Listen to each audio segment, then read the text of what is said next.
in 'n vriendin se plek loop bly in Polylek, né? Sy ma was siek en sy het na Weskaap toe gegaan. En terwyl ek daar bly, toe dink ek as sy die dag terugkom, waar gaan ek bly? Toe hoor ek dat die buurmense 2 huise van my af is, dat hulle het R500 betaal vir plotte by Zola en Nomsa. Wie is Zola hulle? Van Siskona. Toe gaan ek na Zola en Nomsa en ek vra vir hulle of ek 'n plot kan koop by hulle met R500 en waar hulle vir my toe sê ja. Toe sê ek hulle die einde van die maand as ek kwijt gaan ek vir hulle die R500. Ek het op die einde van die maand, die 1 Februarie, het ek gegaan en ek het die R500 betaal aan hulle 2. Waar hulle my die nommer gegee het 561. En ek het vir hulle gevra na resiet en hulle het vir my gesê, hulle het nie nou resiet sien. En die dag wat kom sal hulle vir my 'n resiet gee. Ek het, toe ek wou bou, toe kom hoor ek met die nommer behoort aan 'n meneer Erik.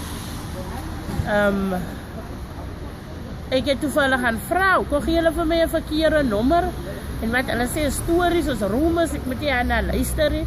En wat ek sê, dan ek wil 'n regte nommer hê en ek wil my plek bou. Hulle sê vir my, as ek wil bou, kan ek bou. Toe sê ek gaan nie bou met my nommer nie. Toe gee hulle my 'n nommer 974.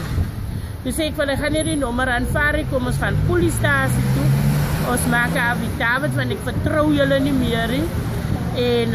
En waar julle teken dat julle het die nommer vir my gegee, waar hulle vir my gesê het, nee, hulle gaan nie en hulle het nie tyd van die stories en so.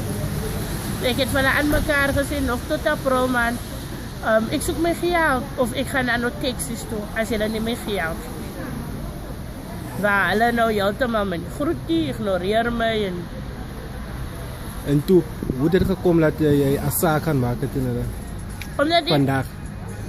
Omdat ek vandag, ek het vandag gekom, as gevolg van, ek voel as my reg is my geld, ek het gewerk daarvoor, en dat hulle my geld moet teruggee van ander mense die betaal, om daar te bly nie. Hoekom moet sekere mense, 500 en 1500 rande betaal het, om daar in 'n Sanraalse grond, en dat dit illegal is, wat hulle gedoen het.